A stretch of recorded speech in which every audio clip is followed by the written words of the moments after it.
This was a fighting force few people knew, in a town few people had heard of, that was leading a fight that few people wanted to lead. And I think from a human standpoint and from a wartime history standpoint of, we talk about war as if it's not personal, and it quite deeply is for those who live it, and see it from the ground of those who were looking for international partners for support. The Syrian Kurds had an existing command and control structure. They had operating methods, they had values, they had principles that went along with all of that. And we were able to fall in on that. We did not try to recreate them in our own image, but we took the Kurds as they were.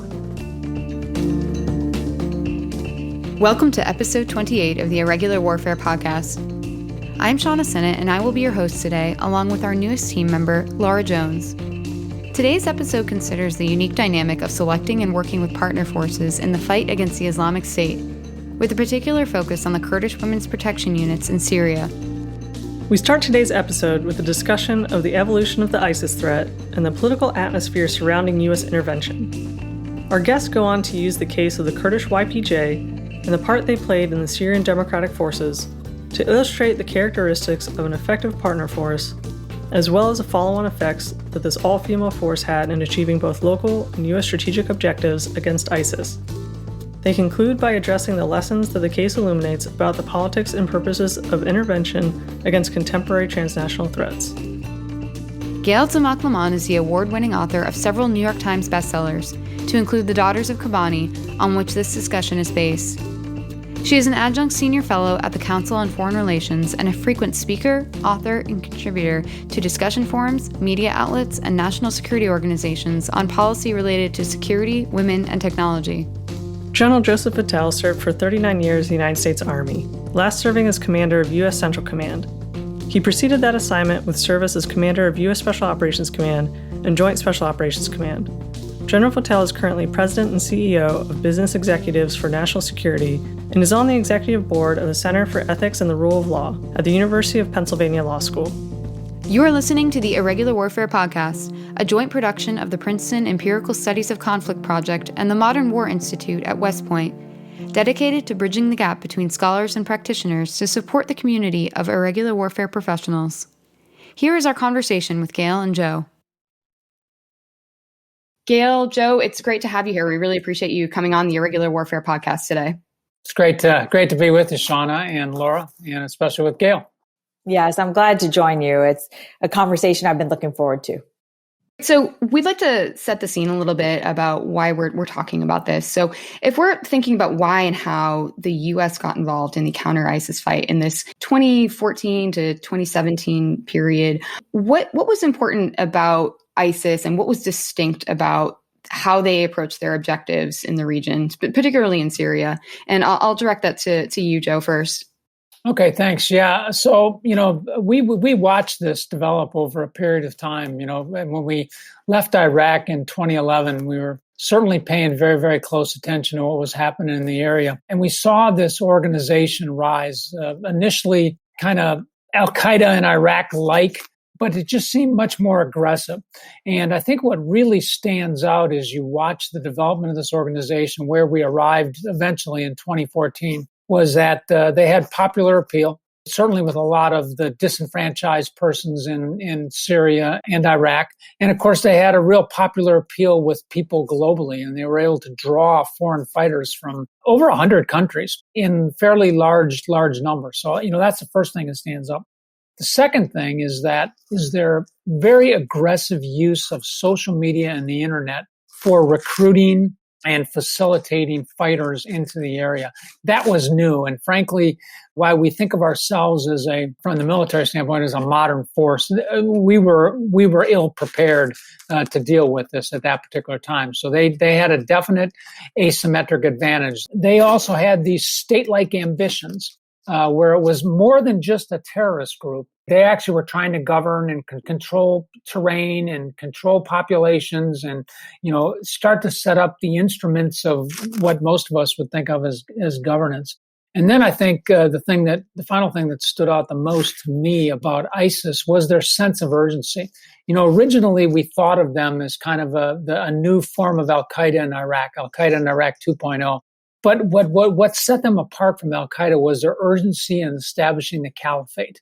That was a big piece for them. That differed from kind of the ideology of Al-Qaeda, which was really the long war, the long fight here. Great. And Gail, you've covered a lot of conflicts throughout your career. As you were specifically doing the research for this conflict, what struck you about that, about the way ISIS approached this? I had begun really tracking Syria policy early on. And what struck me was the evolution of the entire war, from a peaceful protest to the time has come for Assad to step aside, to watching it morph into really a flame that attracted extremists from across the region. And the thing that kept standing out to me when I would talk to people who were close to it was that ISIS was a symptom of the broader civil war. And it wasn't that people weren't paying attention. It was, I think, truly that the ghost of the Iraq war hung over every policy decision made on Syria.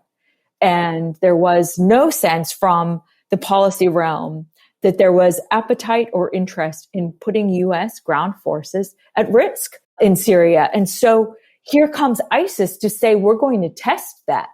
We're going to test that with spectacle and with inhumanity and with barbarity at a scale and speed that will shock you, world. And I think that was why 2014 was such a pivotal year. Thanks, Gail. That's a great lead into our next question. I'd like to get into the domestic and international security considerations underlying the situation in Syria and explore that. How did ISIS seek to exploit the perception of Western hesitancy, and how did that affect U.S. decision-making? You know, I'm very eager to hear Jaro's insight on this, because I think you live this from vantage points that I think you wake up with it and you go to sleep with it and you're talking to people. I remember talking to young people who had been part of it, of protesting Assad, and just talking to them about how they never thought that this is where this would end up. And ISIS changed, I think, the calculation for the United States because they made it impossible to look away. Truly, from a public imagination, the tragedy of James Foley, the tragedy of Sinjar, and everything that happened with U.S. hostages, ISIS really presented this challenge that could not go unanswered.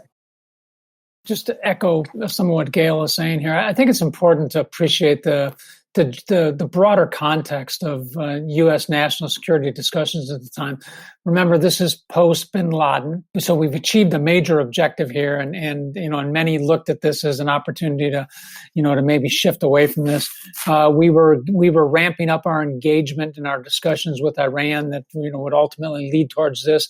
Frankly, this was a very heavy priority, and then of course, by this time the Obama administration had certainly given indications that we were trying to shift to the Pacific. For all the reasons that we fully appreciate today, we were thinking about that back then. So there really wasn't a great appetite to get back involved into the Middle East. But as Gail highlighted, some of these events you just could not ignore. I mean, she's talked very passionately about Mr. Foley, but of course, everybody can remember the heartbreaking images of refugees fleeing Syria and what that meant. And so you began to see the destabilizing impact that this conflict was having.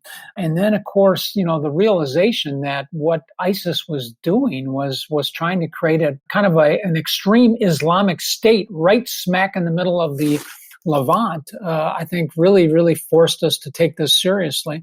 On the displacement piece, it was crushing. I mean, 1 in 4 people at one point in Lebanon were Syrian refugees. And the heartbreak just continued to the point that the UN, I really think at that point, UNHCR, the High Commission for Refugees, actually ran out of adjectives to describe the horror of Syria. No one had words left, and no one in the world had space left.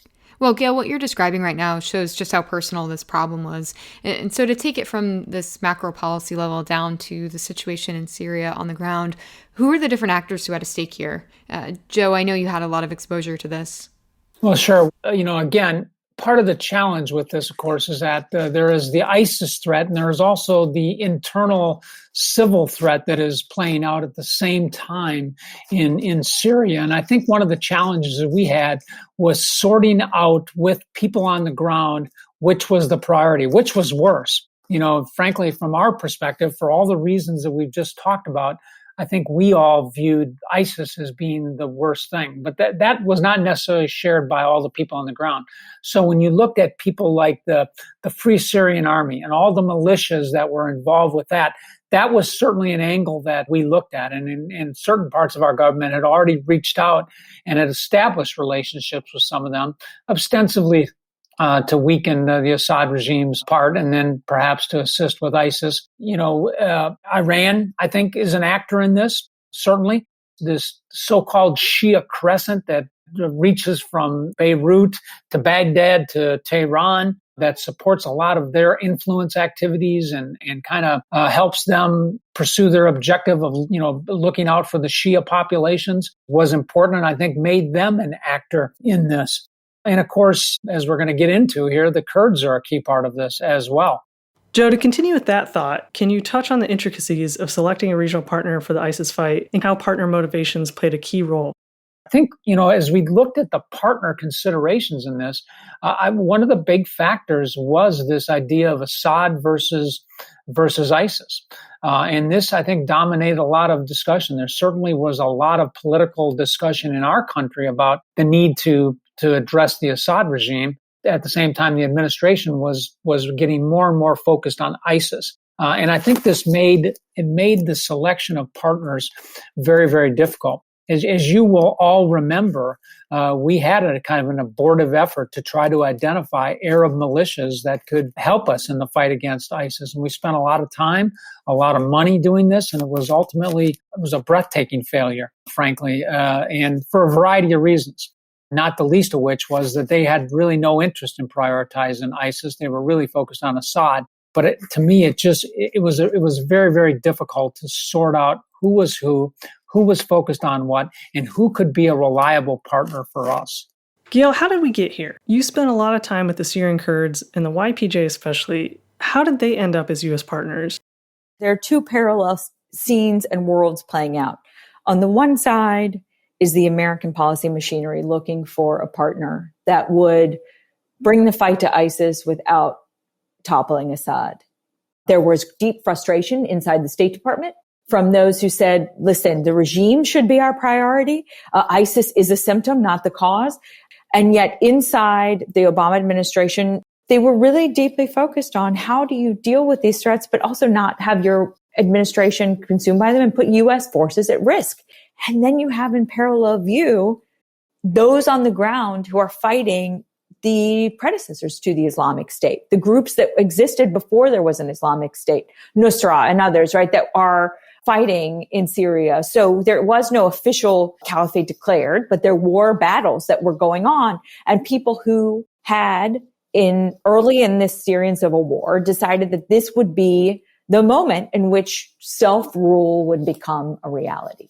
They would look at the opening created by the Syrian civil war as a moment in which organization and mobilization would come together to pursue political ends of self-rule.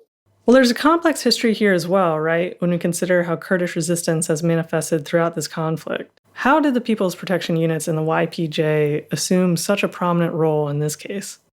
Quite honestly, there were lots of scholars outside who were deeply surprised that it was this group of Syrian Kurds who ended up, really being the ones to be in charge at checkpoints, to take security.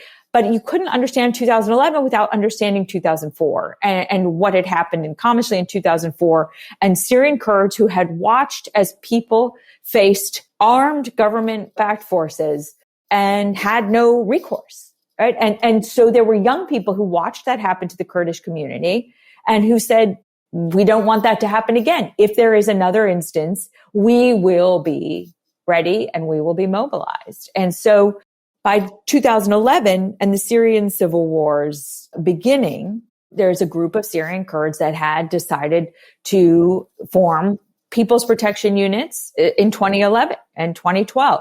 And they start, even people who didn't particularly like them politically, right? Because they were following one of the political lanes of Kurdish thought. It wasn't the only political lane of Kurdish thought, but there were lots of people on the ground who said, if you keep those folks out, then that's fine. And so that becomes the backdrop that 2011, 2012, 2013 skirmishes are happening, but then the skirmishes become more and more intense as the extremist groups that they're fighting become more and more able and come from many more places than inside Syria. And then comes the Islamic State. And I would just ask Joe, is that how, I'm sure you saw it from such a different perspective than, talking to folks who were in Foggy Bottom at the time, right? You were living this. And I wonder if that matches some of your lived experience really there on the ground. I think that I certainly think that it does. I think you've described it very, very well. And, in my discussions with, our folks that are on the ground and my own experience here, you can't look at this through the lens of any given year. You have to look at it over a long period of time. And in fact, our eventual, relationship with the Kurds really grew out of our with the Kurds in Syria, really grew out of our relationship with the Kurds in Sulaymaniyah. And it was through that angle that we, became aware of them, that we had a linkage to them, that we began to build trust in a relationship with them and gained an appreciation for this organization that was already in existence. And although they were under very intense pressure at that point by ISIS, had done a pretty good job of kind of preserving security in this area. I mean, I imagine there are certain complexities with committing to supporting Kurdish versus Arab partner forces. Is that something that played into the U.S.'s decision-making calculus as it got involved?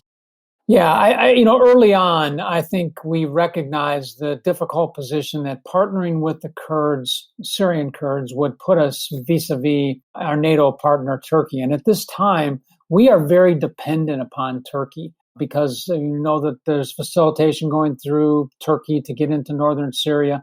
We are using bases in Turkey. We are countering on cooperation and collaboration with other Turkish, law enforcement, intelligence organizations and the military to try to get our arms around this problem right here.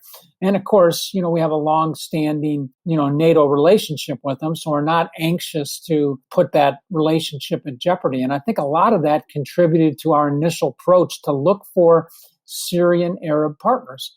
Then, as we were looking for other partners on the ground. Is when we became aware of this element up in Kobani, largely at this time isolated up in Kobani through the Iraqi Kurds in Sulaymaniyah, who had a very good relationship with them, and we were able to become part of that relationship, start to communicate with them, and ultimately were able to, because of the dire situation in Kobani, make a strong case for why we needed to protect these people and to help these people. And so through resupply that we put in there, through surveillance, through some fire support that we provided them, this became an option for us. And even after that, it wasn't immediate. There was a lengthy policy debate about whether this was the right partner for us. And ultimately, we made the right decision in terms of that the Kurds could be a partner. Not only the Kurds, but they had demonstrated to us that with other Syrian Arab militia groups in that area, that they could bring them on board and that they would operate under this command and control structure that the Syrian Kurds had in place. So this became very apparent that this was a good partner force for us at that point. And what's so interesting, if you talk to people who were on the Syrian Kurdish side, right, they had gone to lots of international partners saying, we'll do the fighting. We need some resources. And everybody was trying to figure out what to make of them, right? This was a fighting force few people knew, in a town few people had heard of, that was leading a fight that few people wanted to lead on the ground. And I think from a human standpoint and from a wartime history standpoint of, we talk about war as if it's not personal, and it quite deeply is for those who live it, and see it from the ground of those who were looking for international partners for support and saying, we will do the fighting. We are here on the ground already. How can we get you to pay attention to the fact that we're here risking our lives in this fight and need your support? Well, Gail, to that point, we spoke earlier about the Kurdish People's Protection Units, but I'd like to focus specifically on the Women's Protection Units, the YPJ, as a case to illustrate some of these dynamics that we've been talking about. And you've spent extensive time with this force, and your book, The Daughters of Kobani, offers an incredibly personal look at this. So how do we start to understand who the YPJ was and what they did that was so powerful? Sure. I mean, the People's Protection Units were formed to create, basically a self-defense force for this area, basically to protect what became the political experiment of in northeastern Syria of Kurdish self-rule, which had women right at its heart. And so, part of what I wanted this book to do was to put you in the rooms and on the streets and in the neighborhoods to make you feel like you're there with a flashlight, in this world. So you can't really understand the People's Protection Units unless you also understand the political effort that was tied to it. And so the People's Protection Units are formed. Women are part of it at the beginning. It's usually in smaller numbers. And then by 2013, in April of 2013, women who already had been in fights, right, in clashes with Nusra and Al-Qaeda-linked groups, as well as with other groups, right, have decided to create the Women's Protection Units. And I asked Rojda Vlad, who is the American's interlocutor in Raqqa, deeply introverted person who would much rather be reading a book than be doing a CNN interview. And in fact, at the end of the Raqqa battle, CNN said, what are you most looking forward to? And she said, not seeing you every day. So, somebody who had not set out to have this life. But I asked her early on in the book process, why did you want to start the Women's Protection Units? Because as far as I knew, especially early on, right, women already had the guarantees of full equality in ways actually that much of the rest of the world doesn't expressly stipulate. They already could lead men in battle. They already had a command structure where women were reporting to women. They already had the ability to fulfill any role. And I said, so why do that? She said, one, you can't let stand a world in which ISIS is ISIS or any of these groups, right? In which women are seen as objects and property. And then secondly, we just didn't want men taking credit for our work. And that was really the motivation. And I started laughing because you'd have to spend a lot of time and have the privilege of spending a lot of time in northeastern Syria to understand how far away from so much of the rest of the world it feels. And yet here was this deeply universal sentiment that there's nobody who identifies as female doesn't understand. I think, as you see with many groups that are underrepresented, they felt very much like they had to be overprepared. And in fact, one of the things that stuck it out to me the most was early on, folks I had known from Ashley's War, the second book I wrote, had told me about the Women's Protection Units. And they said, they even crossed first in the nighttime crossing in Manbij, which was told to me was the first contested wet gap crossing since Korea. And they crossed first at nighttime, right? And because they had spent so much time preparing, and it felt like we have to get this right. We must go first because we're not just doing this for ourselves or for our people, but we're also obviously doing it for women. And you couldn't separate their sense of responsibility to women and the notion of women's emancipation and women's equality from the broader fight against the Islamic State. Yeah, no, I just think this is such an interesting aspect. Looking at it from my perspective here, we were certainly aware of the Women's Protection Units and what they did. But, from our perspective, we really looked at this much more as a whole. I recall my very first trip to Syria was in late April or early May of 2016, not long after I'd taken command at CENTCOM, and I had a meeting with General Mazloum, and that was, I think, the main event. But after that, he said, "Hey, would you like to come up to Kobani?" And so we did, and we were linked up with a male officer, and he took us on kind of a battlefield tour, if you will, and he told the story of the YPJ fighters and what they did in that very significant fight in Kobani and how they sacrificed themselves. And of course, when you're in Kobani at that time, you're seeing pictures of fighters that are being memorialized by the population, and there are a lot of females in there, and right mixed in with the men. And of course, they've got a statue of this very prominent female fighter that played such a key role in the battle, sacrificing herself and taking a lot of ISIS with her. And so it was just an extraordinary experience. After I left that trip, and I reported to the Secretary of Defense that we've got the right partners here in Syria, and we will be successful with them. I think that stuck out to everybody. There's a story in the book about Azima, sort of, in going into Kobani, one of the members of YPJ, her family, everybody thought Kobani was lost. And you have to remember at that time, ISIS had not had one battlefield loss, right? This was not, and I remember talking to folks on the US side who said, we just need to pierce their invulnerability. We need to pierce the sense that they're giving the world that they're Oz, and that they're much bigger than they are, much greater than they are. And we were talking to Azima, I never thought, and she was talking to her sister all the time, and everybody thought Kobani was lost. I mean, you have to remember, they were down to blocks in, 2 to 3, right? Like, to the point that people would say, do you want to put out a statement that the town has fallen? And they said, absolutely not. Tomorrow morning, we're going to revisit, right? But we're not going to put that out tonight. And she would always tell her sister, no, Kobani will not fall. And at that point, her whole family thought she was the only person in the world who felt that way. But the will, I think, was strong. And that's why there's a moment in the book where Nowruz, who's the head of the women's protection units, right, is talking to them on the radio. And it's interesting, it's Chris Kalenda, who I know many of you know, right, wrote to me about it, was talking about the leadership example on this. And I think, you're low on ammunition, low on weapons, low on people. You're being outfought. And she just said to her field commanders, these men think you're worth nothing. And they think you are incapable of doing any of this.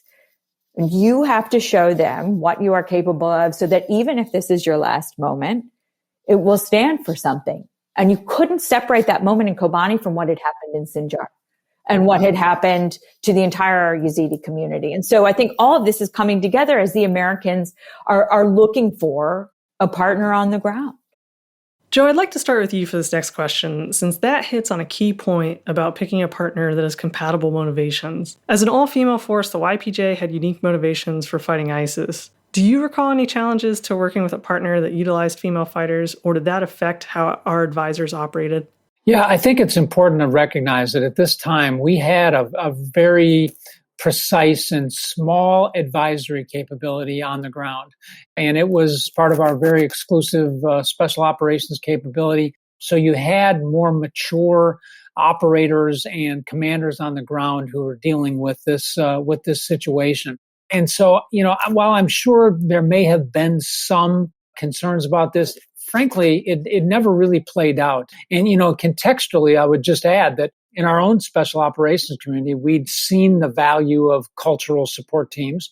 Gail talked about her book, Ashley's War, and Ashley White, and what she and all her sisters did as part of our cultural support teams. And that was recognized as a positive force multiplier, frankly. And of course, we had just completed a discussion in the U.S. Special Operations community, much less the broader military, about opening all combat positions to women. And one of the final things I did as a SOCOM commander before moving over to CENTCOM was actually make our recommendation to the Secretary of Defense that we in fact do that. And so contextually, we had really started crossing the Rubicon on this already and had arrived at the fact that, yes, women can contribute to this. And now we had an example of where it was happening on a daily basis and doing quite well. So, as I kind of alluded to from my perspective, it was never while we saw this as an advantage because they were very capable fighters, we looked at the Syrian Kurds as a whole. And it wasn't the fact that they had women fighters that really sold us on it. What it was is that they had a very capable command and control capability, and they had demonstrated capability in fighting ISIS. And they demonstrated the ability to bring Syrian Arabs into their broader coalition and work with them and be accepted by them.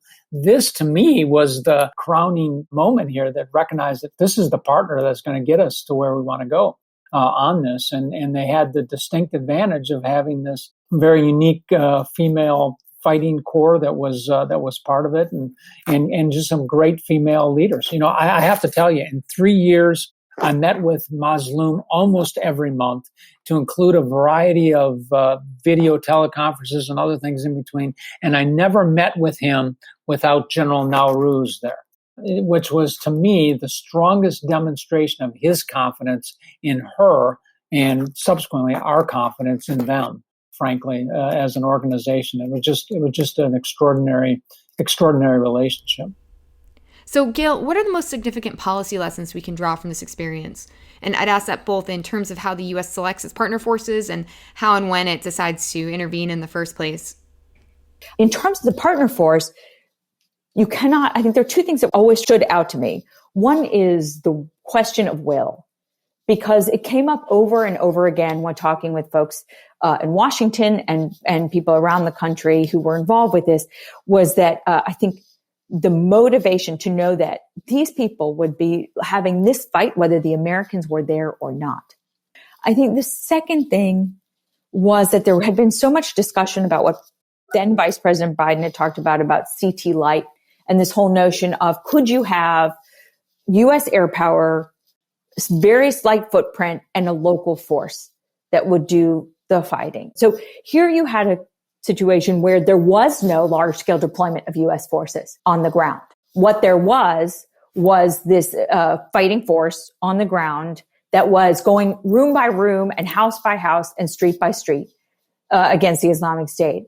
And then backed certainly by very significant, but from the air, U.S. power, right? U.S. air power.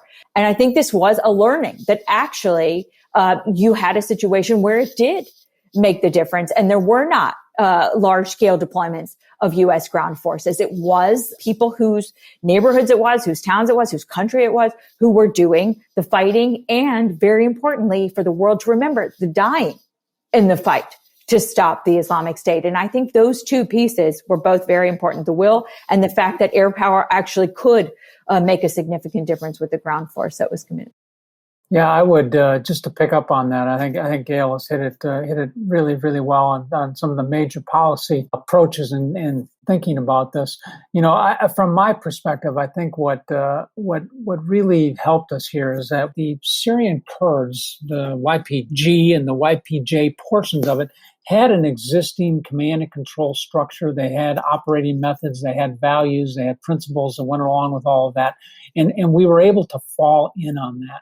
And that is a good measure, I think, that we ought to be looking at as we look at partners in the future. We did not try, as we've done with other partners, try to recreate them in our own image. This was part of the problem with the Syrian militias, the Arab militias that we tried. We did try to change them a little bit, organize them a little bit differently. That it just was not going to work. But we took the Kurds as they were in this, and we gave up a little bit of control for that.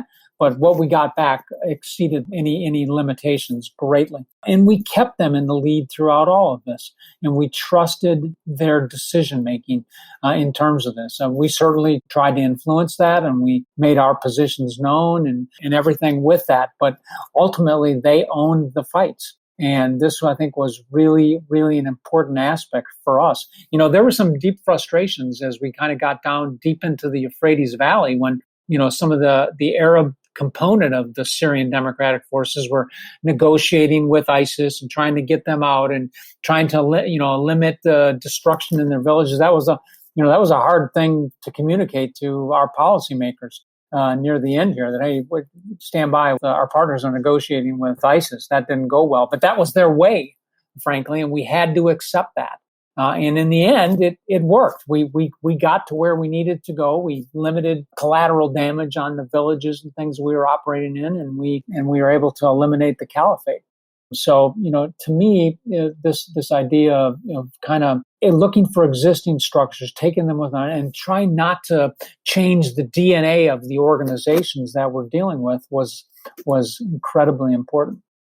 And the trust piece, I think, was so crucial. The personal relationships, it's hard to overestimate, and it's almost in some ways hard to transmit. And I hope the book does just a little bit. The depth of the personal connections that were involved and the level of trust that was involved among folks who, you know, in other worlds might not have met, but in war and in the fight against the Islamic State were really brought together. And I think that the depth of trust was real, and you could feel it. Gail, can you leave us with a final vignette of the women you profile in the Daughters of Kobani and touch on what motivated them to keep fighting? It's a privilege to tell this story. It's a privilege to spend time with people whose lives have been shaped by this conflict every single day. And the thing that struck me, I'll share at the end, was I had the opportunity and really the honor to spend a day with young women who all lived under the Islamic State from Raqqa, young Arab women who lived under the Islamic State. And the strength and the courage of those women who then joined the women's protection units just always stayed with me. Their courage. There was one young woman who had not left the house in 3 years and spoke in full paragraphs because she had just read Egyptian poets and who just spoke beautifully, to the point that my translator was just laughing. He's like, I can't even translate it. It's too beautiful, and I won't do it justice the way that she's speaking. And then there was a young woman whose brother joined the Islamic State. And this goes to Joe's point about the negotiations, right? And the decisions to live with the ramifications of the Islamic State, right? Here's a young woman, brother joined ISIS, forced her to marry an ISIS fighter, really put her through a hell that even I, who've heard a lot, actually thought I might be ill listening to what she endured. And she's telling it with great calm, and it's actually a scene at the end of the book. And the only sound is Rojda's sunflower seeds hitting the metal bowl beneath her. And when I said, why did you come back and join the women's protection units? Why would you do that? How would you have that courage? And she just looked at me and very quietly said, why should a world in which men can do this stand? Thanks. That's a great story there. I think the thing I would just close on is maybe a little bit of what Gail touched on here when she talked about trust, but take it in a little different direction. And it is that relationships really matter to us. And, it was a relationship with Iraqi Kurds that brought us to the Syrian Kurds. Frankly, we would not have been able to do that without that. And as we think about policies and we think about approaches to troubled areas like the Middle East, it is these types of relationships that give our leaders options and allow us to work through very, very difficult periods. And I would just close with a little bit of a story of my own that on relationships and the power of deep, thick relationships.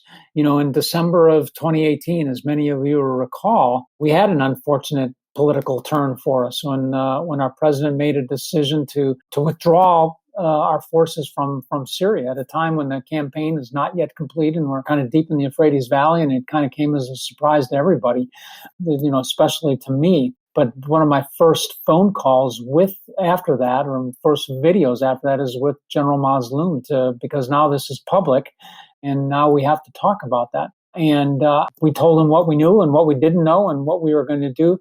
But I was just so relieved by the way in which he took the information and the fact that the investment that we had made in this relationship.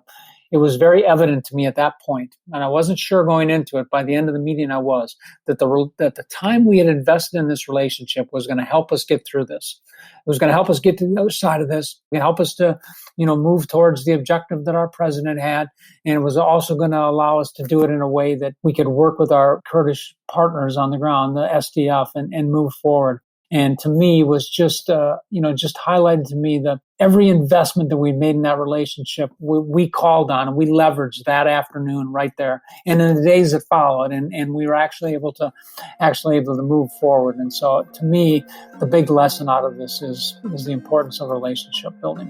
And I think that's a great place to wrap up the conversation. Joe Votel, Gail Maklamon, thank you so much for being here today. We really appreciate you coming on the Irregular Warfare Podcast. Great to be with you. Thanks very much. Yes, thank you for having us. Thanks again for listening to episode 28 of the Irregular Warfare Podcast. We release a new episode every 2 weeks.